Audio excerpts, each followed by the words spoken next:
मेरे शौहर ने गुस्से से मुझे तलाक दी और फिर जब होश आया तो उसने हलाला करवाने के लिए मुझे अपने 14 साला भाई के साथ निकाह करने पर मजबूर कर दिया।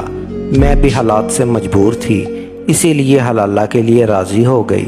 लेकिन शादी की राज होठ उड़ गए जब 14 साला देवर ने मुझे बिस्तर पर पटका और पूरी ताकत से मेरे दोनों छोड़ो, मुझे बहुत तकलीफ़ हो रही है। हारून, ये क्या कर रहे हो? मैंने अपने 14 साला शौहर को पीछे धकेला तो जो मेरा बाजू पकड़कर मेरे बेइंतहा करीब खड़ा था। मेरे धक्के पर वो 1 सेकंड के लिए लड़खड़ाया था, लेकिन दूसरे ही लम्हे वो फिर मेरे करीब आ चुका और मेरे दोनों हाथों को अपने हाथों से जकड़कर मेरी आंखों में आंखें डालकर देख रहा था। उसकी आंखों में जो एक आग मुझे नज़र आ रही थी, उसमें मेरा सारा वजूद जलकर भस्म हो सकता था। मैंने हारून से कहा, कुछ तो शर्म व हया करो, मैं तुम्हारे भाई की बीवी हूँ। बहुत मुश्किल हालात में मैंने तुमसे निकाह किया है ताकि हलाला करके वापस अपने शौहर से शादी कर सकूं, और तुम मुझ पर ही गंदी नज़र डालकर बैठे हो। हारून ने एक लम्हा में मुझे धक्का देकर बिस्तर पर गिराया था और कमरे की लाइट बंद करते वो मेरे करीब आ गया और फिर आस्तगी से मेरी गर्दन पर झुकते हुए उसने मेरे कान में ऐसी बात कही थी कि मेरे रोंगटे खड़े हो गए थे। उसके लब मेरे कान के लू के छू रहे थे और मेरा चेहरा उसके कुर्बत से सुर्ख हो रहा था। बड़ी मुश्किल से खट्टी खट्टी सांसों में मैंने कहा कि हारून, खुदा के वास्ते पीछे हट जाओ, ये सब ना करो। लेकिन शायद मेरी हर इल्तिजा बेकार थी, क्योंकि उसने एक लम्हे ही अपनी सांसें मेरी सांसों में उतार दी थी। मेरा 14 साला देवर, जिसे मैं अपना बच्चा समझती थी और अपने बच्चों की तरह ही प्यार करती थी, वो मेरा शौहर बनकर मुझ पर अपना हक जता रहा था और मैं उसके आगे बेबस थी, क्योंकि ये सब कुछ मेरे शौहर अली की बदौलत हुआ था। हारून ने मेरा सांस लेना भी महाल कर दिया था और फिर अचानक ही उसने पूरी तरह, मैं फटी फटी निगाहों से अपने शौहर अली का चेहरा देख रही थी, जिसने एक लम्हे में ही मेरा और अपना तल्लक ख़त्म कर दिया था। कितनी ही देर तक मुझे कुछ भी ना समझ आया। ऐसा लग रहा था जैसे किसी ने मेरे सर पर आसमान गिरा दिया हो। 2 साल की शादीशुदा ज़िंदगी में हर तरह की कुर्बानी देने के बाद अली ने मुझे ये सिला दिया था कि तलाक का दाग मेरे दामन पर लगा दिया था। 3 दफ़ा तलाक देकर उसने मुझे अपने आप से हमेशा के लिए दूर कर दिया था और मैं बेबस खड़े खड़े उसे देखती ही रह गई। ना उसके मुंह पर हाथ रख सकी, ना उसे जुल्म से रोक सकी। मेरी आंखों से आंसू बहते चले जा रहे थे। मैं जहाँ खड़ी थी वहीं फर्श पर बैठ गई थी। मैं ये भी नहीं पूछ सकी थी कि अली ने मुझे तलाक क्यों दी है, और वो गुस्से के आलम में घर की चीज़ें तोड़ता ही चला जा रहा था। इतने में मेरा 14 साला देवर हारून मेरे पीछे से घर आया था और ये मंजर देखकर वो भी हैरान हुआ था। उसने ये तो नहीं सुना था कि अली ने मुझे तलाक दे दी है, लेकिन अली का गुस्सा और मेरी हालत देखकर वो बेचारा परेशान हो गया था।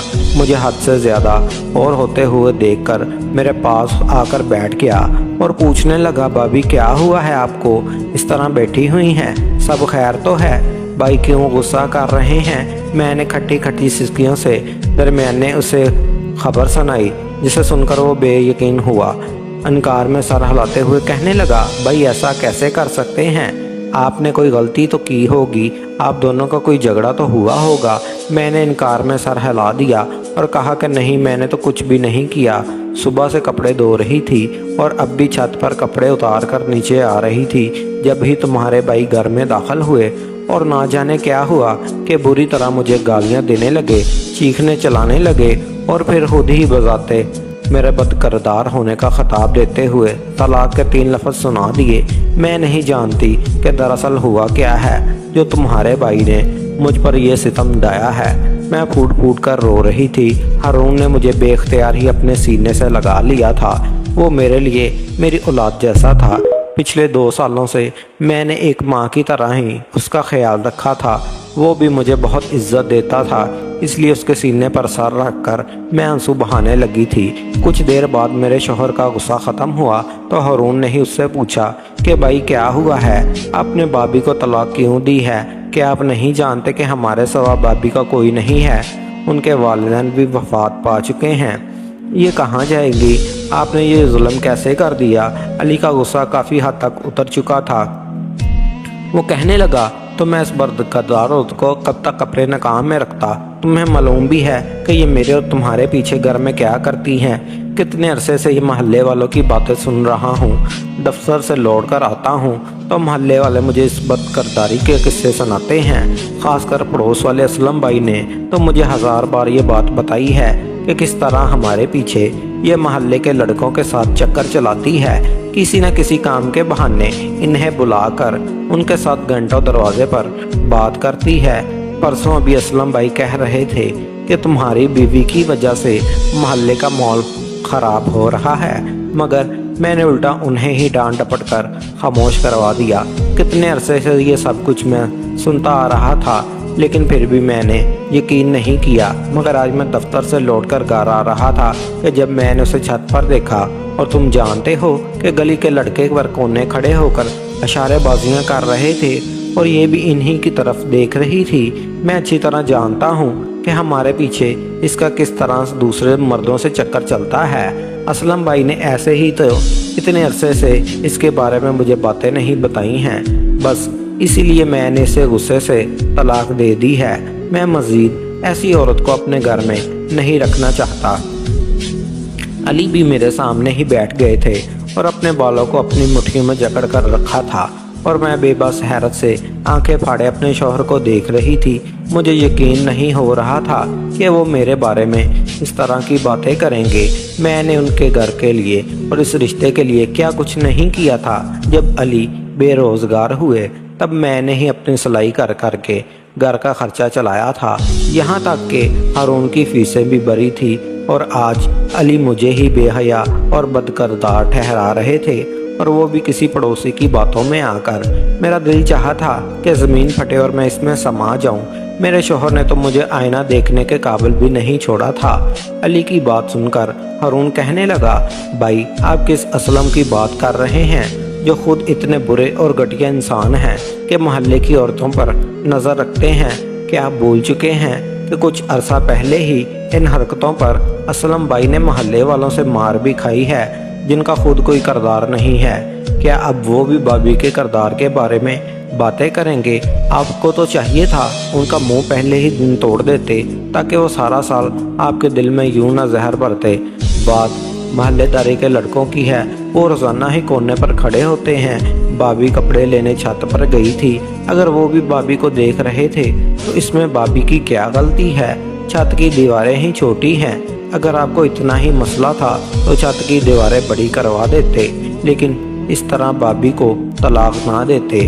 आपने सिर्फ जुल्म किया है बल्कि गुनाह भी किया है, क्योंकि भाभी मासूम है और मैं इन पर बदकिरदार होने का ठप्पा लगाया है। हारून ने मेरा हाथ पकड़े मेरे खातर अपने भाई से लड़ रहा था और मैं अब भी रो रही थी, क्योंकि मेरा मुस्तकबिल तारीखी था। मेरा मायका नहीं था। ससुराल में बेबस हारून और अली। अब मैं ससुराल भी नहीं रहा था। मैंने अपने आंसू पहुँचे और हारून से कहा कि मुझे किसी दारुल अमान छोड़ आओ। तलाक के बाद अब मैं घर में तो नहीं रह सकती। हारून कहने लगा, नहीं भाभी, आप इद्दत इसी घर में गुजारेंगी, आपको कहीं जाने की ज़रूरत नहीं। हारून ने अली को बहुत बातें सुनाई थी और अली गुस्से से घर से निकल गए थे। मैं अपने कमरे में आकर बैठ गई थी। हारून ने मुझे कहीं भी जाने के लिए मना कर दिया था और फिर उसी रात हो गई थी। रात के वक़्त जब अली लौटे तो उनके चेहरे पर दुख के तासरात थे। वो मेरे कदमों में बैठ गए और माफ़ी मांगने लगे। उन्हें अपनी गलती का एहसास हो गया था, क्योंकि कुछ देर पहले ही इन्हें पता चला था कि असलम भाई की पिछली गली की किसी औरत के साथ चक्कर चल रहा था और इसलिए उनकी बीवी घर छोड़कर चली गई थी। और जब ये बात अली को पता चली तो इन्हें एहसास हो गया कि उन्होंने किस गंदे इंसान की बातों में आकर हम दोनों की ज़िंदगी बर्बाद कर दी है। वो रोते हुए कह रहे थे कि वो मुझसे मोहब्बत करते हैं और मुझे छोड़ना नहीं चाहते। इससे पहले भी कई दफ़ा अली ने मुझ पर शक किया था, लेकिन कभी बात तलाक तक नहीं पहुंची थी, इसलिए हर बार मैं इन्हें माफ़ कर देती थी। मगर अब बात तो तलाक पर आ गई थी और मुझे 3 तलाक़ें भी दे चुके थे। फिर भला कैसे मैं उन्हें माफ़ करके उनके साथ कोई रिश्ता जोड़ सकती थी? और यही बात मैंने साफ साफ लफ्ज़ों में उनसे कह दी कि अब हमारा मिलना नामुमकिन है। वो ज़ोर ज़ोर से रोने लगे और माफ़ी मांगने लगे। इनकी आवाज़ पर हारून हमारे कमरे में आ गया। वो भी जान गया कि इसको भाई को पछतावा हो रहा है, मगर अब उनके पछतावे से क्या हो सकता था। और फिर अचानक अली ने सर उठाया और ऐसी बात कही कि मेरे कदमों तले से ज़मीन निकल गई। कहने लगे, हमारे मिलने का एक रास्ता है, अगर तुम हलाले के लिए राज़ी हो जाओ तो मैं दोबारा तुमसे शादी कर लूँगा। वैसे भी तुम कहाँ जाओगी, मेरे सिवा तुम्हारा कौन है। अली की बात सुनकर मेरे 14 तबके रोशन हो गए। मैंने गुस्से में कहा, आपका दिमाग तो ठीक है, हलाला कोई मजाक है कि आप नहीं जानते कि हलाले का मतलब मुझे खुद को किसी दूसरे इंसान के सुपुर्द करना होगा, किसी दूसरे शख्स से शादी करना होगी और इसकी बीवी बनने के बाद ही जब मेरी और उसकी तलाक होगी तो फिर मेरी और आपकी शादी मुमकिन हो पाएगी। कि आपको इल्म भी है कि हलाला एक सज़ा है और कुछ नहीं, और मैं ये सज़ा नहीं काट सकती। हारून भी मेरे बराबर ही बैठा था। अपने भाई से कहने लगा, भाई क्या हो गया है, पहले ही तलाक देकर आपने भाभी पर बहुत जुल्म किया है, अब हलाला करवाना चाहते हैं, ये कोई मजाक की बात तो नहीं है। अली ने बड़ी अजीब नज़रों से हारून की तरफ देखा और कहने लगे, तुम्हें तो बहुत मोहब्बत है ना अपनी भाभी से, तो तुम खुद ही कहते हो कि भाभी को इसने घर संभाला हुआ है, तो फिर क्या तुम अपनी भाभी को नहीं संभाल सकते। अली की बात सुनकर जहाँ हारून चौंका था वहीं मैं भी हैरत से अली का चेहरा देखने लगी थी। वो कहने लगे, हमारे रिश्ते को दोबारा से जोड़ने के लिए ये कुर्बानी तो तुम दे सकते ही हो ना। हारून को अपनी भाभी को कुछ और दिनों के लिए निकाह में ले लो और फिर इसे तलाक देकर वापस मेरे हवाले कर दो। इसी तरह हमारा हलाला भी हो जाएगा और ये बात घर की घर में रहेगी। तुम्हारी भाभी को किसी और के पास भी जाना नहीं होगा और हमारा घर दोबारा से आबाद हो जाएगा। अली के जो दिल में आया वो कहता चला गया, जबकि मैंने गुस्से में अली को पीछे धकेला और कहा कि खुदा के वास्ते अब चुप कर जाओ। हारून मेरे लिए मेरी औलाद जैसा है, ये 14 साल का एक बच्चा है। अपने गुनाहों को मिटाने के लिए हारून का इस्तेमाल मत करो। मुझे अली की सोच पर ही शर्मिंदगी हो रही थी, जबकि हारून बिल्कुल खामोश बैठा था। कितनी ही देर वो अपने भाई को देखता रहा और फिर उसने एक गहरी नज़र मुझ पर डाली। फिर कहने लगा, ठीक है भाई, मुझे कोई इतराज़ नहीं, वैसे भी भाभी और मेरी उम्र में ज़्यादा फ़र्क नहीं है। भाभी 20 साल की हैं और मैं 14 साल का। हमारा निकाह मुमकिन है। मैं भाभी की ज़िंदगी को बचाने के लिए कदम उठाने को तैयार हूँ। आप मेरे और भाभी की निकाह का करवा दो। ये सुनता था कि मैंने हारून के मुंह पर एक ज़ोरदार तमाचा मारा और कहा कि खुदा के लिए तुम तो बस कर दो। तुम दोनों भाइयों ने मिलकर क्या मेरा तमाशा बनाया हुआ है। एक ने तलाक दे दी है, दूसरा निकाह के लिए राज़ी है। कुछ दिनों बाद तुम दोनों तलाक दोगे और फिर पहला भाई निकाह कर लेगा। ये क्या कोई खेल है? मैं हरगिज़ भी तुमसे निकाह नहीं करूँगी और ना ही कोई हलाला करना चाहती हूँ। मुझे सुकून से इद्दत के दिन गुजारने दो, फिर मैं खुद अपना कोई बंदोबस्त कर लूँगी। मैंने इन दोनों को कमरे से निकाला था और कमरे का दरवाज़ा बंद कर लिया था। सारी रात मैं रोती रही थी। सुबह के वक़्त जब कमरे से निकली तो अली लाउंज में बैठे हुए थे। मुझे देखते ही उन्होंने मेरा हाथ पकड़ लिया, मुझे ज़बरदस्ती अपने पास बैठा लिया।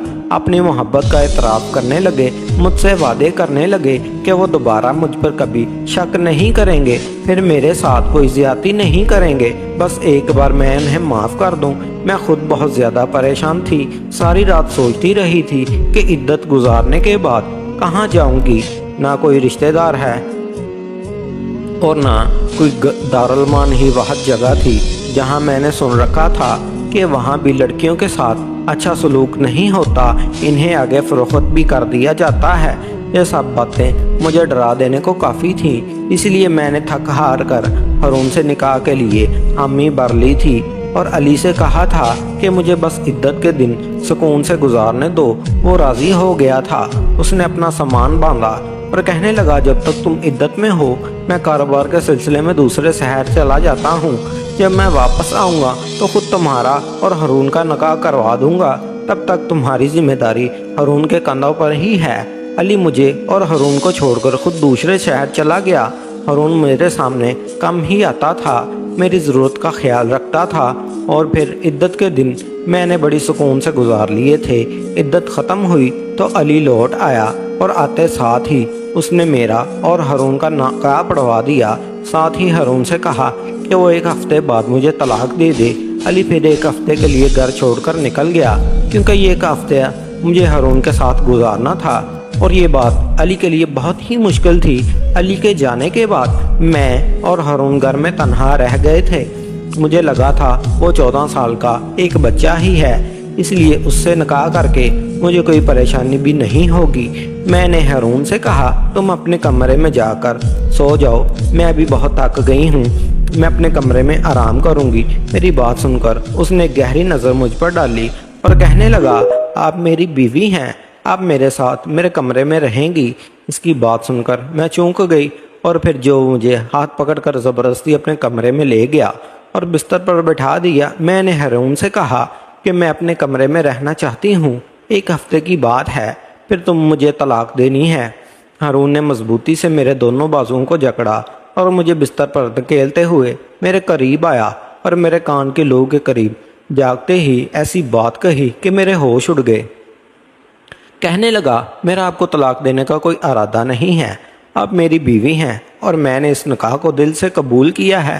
نکاح کرنے سے پہلے تک میں اس بات کے لیے راضی نہیں تھا کہ آپ کو طلاق دے کر بھائی کے حوالے کر دوں، لیکن نکاح کے بعد میں نے اپنا ارادہ بدل لیا۔ آپ بہت اچھی ہیں اور نیک ہیں، آپ کو کوئی اچھا محبت کرنے والا ہم سفر چاہیے، جبکہ بھائی کی فطرت میں ہے کہ وہ شک کرتے ہیں، وہ دوبارہ آپ کو بدکردار کہیں گے، وہ پھر آپ کی ذات پر یقین نہیں کریں گے، آپ کو بدذات ٹھہرائیں گے۔ تب آپ کیا کریں گی؟ ساری کشتیاں جلا کر اگر دوبارہ بھائی کے نکاح میں جائیں گی تو وہ پھر آپ کو اپنے ظلم کا نشانہ بنائیں گے۔ بہتر یہ ہے کہ آپ میرے ساتھ اپنی نئی زندگی کی شروعات کریں۔ میں نے غصے میں کہا ہارون تمہارا دماغ تو ٹھیک ہے، تم میرے بچوں جیسے ہو، میں تمہارے ساتھ شادی کے بارے میں سوچ بھی نہیں سکتی۔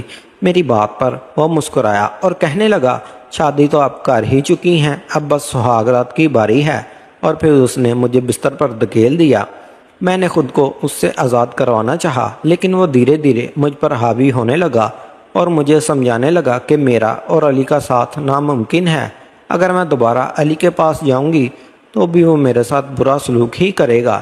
اتنا تو میں بھی جانتی تھی کہ علی کی فطرت کیسی ہے، مجھے تانے دینا بھی، مجھ پر ہاتھ اٹھانا اور شک کرنا اس کی عادت تھی۔ اس کے ساتھ زندگی گزارنا میرے لیے مجبوری تھا، لیکن اب جب ہارون کا ساتھ مل رہا تھا تو میں کیوں اس مجبوری کو دوبارہ اپنے کندھوں پر سوار کرتی؟ میں خود تھکی ہاری تھی، حالات سے پریشان تھی۔ میں نے اپنا آپ ہارون کے حوالے کر دیا اور اس نے ثابت کر دیا کہ وہ 14 سال کا بچہ نہیں بلکہ ایک پورا مرد تھا۔ اس نے مجھے بہت ہی محبت دی، میرا خیال رکھا، اور 1 ہفتہ ایسے ہی گزر گیا۔ میں پوری طرح اس کی محبت کے رنگ میں رنگ گئی تھی اور وہ بھی میرے عشق میں گرفتار ہو چکا تھا۔ 1 ہفتے بعد جب علی لوٹ کر آئے اور اس نے ہارون سے طلاق کی بات کی تو میں نے خود صاف انکار کر دیا کہ اب مجھے ہارون سے طلاق نہیں چاہیے۔ یہ سن کر علی نے مجھ پر ہاتھ اٹھایا اور مجھے برا بھلا کہا، لیکن ہارون بیچ میں آ گیا۔ اس نے اپنے بھائی کا ہاتھ روکا اور کہنے لگا آپ نے طلاق اپنی مرضی سے دی تھی اور بھابھی اس نکاح میں اپنی مرضی سے رہنا چاہتی ہیں، اس لیے اب ہم دونوں کی زندگی سے نکل جائیں۔ ہارون نے علی کو صاف صاف لفظوں میں بتا دیا تھا کہ اب وہ مجھے نہیں چھوڑے گا۔ یہ سن کر علی نے ہم دونوں کو ہی بہت برا بھلا کہا، محلے میں بدنام کرنے کی دھمکی دی تھی۔ وہ واپس اپنی اوقات پر آ گئے تھے، وہ مجھے بدنام کرنے سے بھی باز نہیں آنا چاہتے تھے۔ علی نے ہارون سے صاف صاف کہہ دیا کہ آپ کو جو کرنا ہے کریں، لیکن میں اپنی بیوی کو کبھی نہیں چھوڑوں گا۔ علی نے گلی میں بہت ہنگامہ کیا، محلے والوں کو جمع کیا اور انہیں بتایا کہ اس نے حلالے کے لیے مجھے ہارون کے نکاح میں دیا تھا اور اب میں علی سے دغا بازی کر رہی ہوں۔ یہ سن کر محلے والوں نے مجھے اور ہارون کو نہیں بلکہ علی کو ہی برا بھلا کہا تھا، جو کہ اپنی بیوی کو طلاق دے کر اپنے 14 سالہ بھائی کے بیوی بنا چکا تھا۔ محلے والوں نے میری طرفداری کی تھی کیونکہ سب ہی میری عادت سے، میرے کردار سے واقف تھے۔ علی کسی کو منہ دکھانے کے لائق نہ رہا تو وہ محلہ ہی چھوڑ گیا اور میں ہارون اس کے گھر میں ہی سکون سے رہنے لگے۔ میں نے سلائی کا کام دوبارہ سے شروع کیا تھا۔ علی پڑھائی کے ساتھ ساتھ ایک میڈیکل سٹور پر نوکری کرنے لگا۔ جلدی اس کی پڑھائی مکمل ہوگی تو وہ ایک اچھی نوکری کے لیے بھی ہماری زندگی پرسکون ہو جائے گی۔ ہم دونوں کے درمیان بھلے ہی عمر کا فرق ہو، لیکن ہم دونوں ایک دوسرے کو سمجھتے ہیں، ایک دوسرے سے محبت کرتے ہیں، اور یہی ایک رشتے کی اصل بنیاد ہوتی ہے۔